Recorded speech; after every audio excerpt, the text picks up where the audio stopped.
had many people interested in detailing for dealerships. Well, here's what you need to know.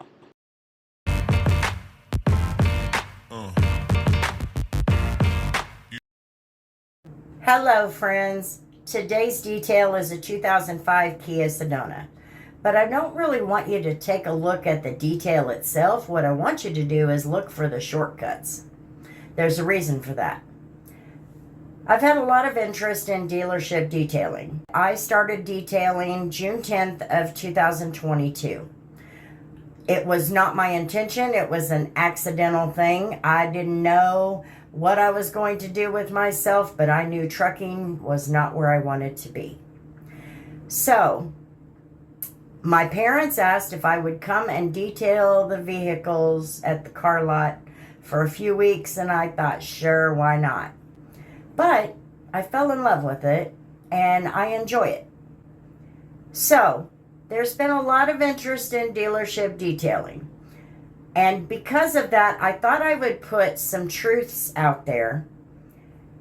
I'm probably going to offend some people. I'm probably going to upset some people. I don't intend to, but I am a no BS kind of person, and I am not interested in sugarcoating anything that needs to be said. Dealership detailing is a whole new world.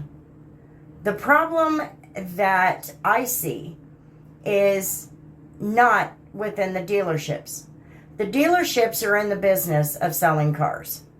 Their goal at the end of the sale of that vehicle is to maximize the profit. But if you go into detailing at dealerships, you need to understand what your role is and where your role is. Your role is not to put all this food and pay all of these big bills and buy these fancy cars and motorcycles and all of that. Dealerships are really the best place to learn how to detail. I'm not kidding. And it's also the best place to learn all the shortcuts in order to do what your job is. When you are a detailer for a dealership, your end goal, especially if you are working for a car lot that sells vehicles from like year 2000 to 2000, your goal, your job is to maximize your time. Is for you to knock out the best looking vehicle you can in the shortest amount of time. Your goal is not to get in there and make a living. You're not going to make a living. That's just how it is. There's a lot of lack of understanding in that relationship between detailers and dealerships. And it's not really on the part of the dealerships. It's really on the part of the detailers. Because the detailers, even if you have your own business, you're expecting to pull in all this money. And that is a unrealistic expectation. Especially on a detail like this one. You're going to see all of the shortcuts that I could possibly muster into this detail. Because the instructions were, keep it short, keep it sweet and simple, because it's a cheap car. Meaning that car is going to go onto the line for $2,500. And they paid $1,500 for it.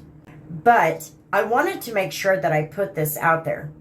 There's a lot of detailers out there who will bash working for a dealership. And really it's because they don't understand their role. They don't understand that dealerships are not where you're supposed to make a bunch of money. But after you learn, then you can branch out there and go to the outside customers where you're going to make the money. And your role is, I'm in control. You see what I'm saying? So I just want to kind of put that stuff out there and look for the shortcuts. Because the shortcuts is what's going to help you maximize your time. And in a future video, I'll probably sit down and kind of outline all of the tips and tricks of detailing for a dealership. because I know you've seen them on my videos. I don't get crazy. I do what I need to do in the shortest amount of time possible. Sometimes I just have to suck it up and do it. But 9 times out of 10, I'm going to find a way around it. So, thanks for hanging out on my channel, guys. I sure appreciate it. Hope I didn't offend somebody too awful bad. But I wanted to speak the truth about this. Have a good one. Till the next video. We'll see you later.